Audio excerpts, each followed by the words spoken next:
30th of March 2025, and another excellent presentation post from Stats for Lefties on this opinion research from the 26th and 28th of March.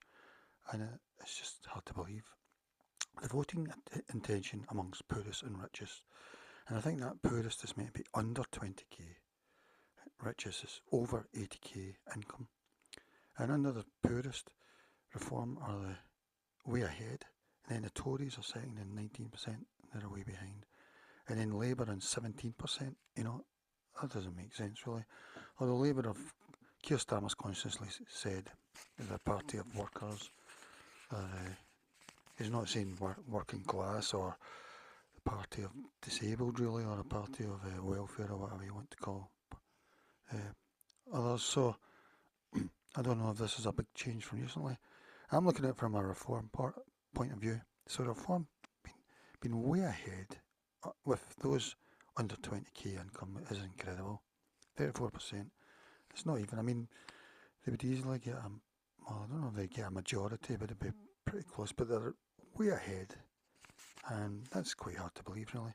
And then with the richest over 80k income, Labour are way ahead.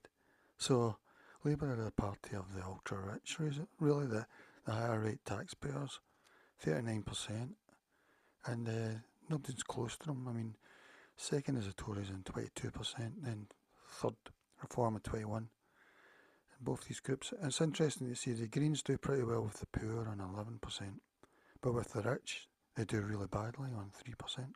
Lib Dem are about the same in both groups. So, I mean, this is incredible.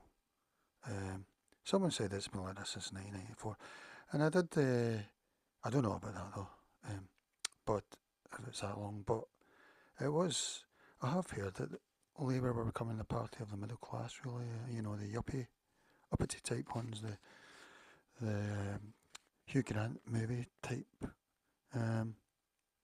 So that is incredible, really. I mean, even somewhere like in North East Glasgow, Springburn, last week in a council by-election, that's a very poor area. Reform were in 23%, and I think the last time they were in 16%. So even in these areas, these really poor areas, Reform are doing really well, and it looks like they're going to, well, they're way ahead with the poor, so I'll be interested to see how their policies thing. I mean, personally, I think you should be voting Reform on one issue, just one single issue, a big change over the last 75 years. So, especially, in my opinion, if you care about women's rights and that, that's just my feeling. But, yeah, so the poor have got it right and the rich have got it wrong, really. Yeah.